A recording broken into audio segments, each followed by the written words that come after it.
investigations are at an advanced stage, though incomplete.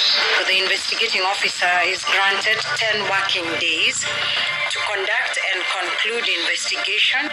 Washukiwa watatu wa uvamizi wa kanisa la All Saints Cathedral kusalia seli siku 10, wawili zaidi wakikamatwa na wenzao wanahusishwa na genge la chini ya mnazi wakisakwa.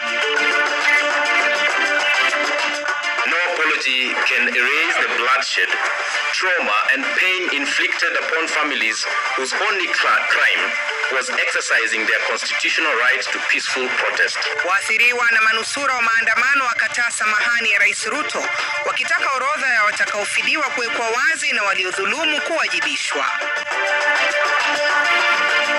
When we look at the forms of CSA, which ones were the most commonly reported and the ones that went through the entire case management process, 57% was mostly defilement and sodomy cases. Ulawiti na dhulma kwa watoto wa kiume viongezeka humu nchini. Wasichana wa miaka 6 hadi 11 wakizidi kuwa katika hatari kubwa ya unyanyaswaji. So kazi tuambia mama painde. Kuta kazi yako time. Kuta kukimbia mbio. Itaguro. Na kwenye mwanamke bomba tunamvisha taji Sara Adoyo, mama ntilia ambaye ukakamavu wake umemwezesha kumiliki mikahawa na kutoa nafasi za ajira kwa wengine.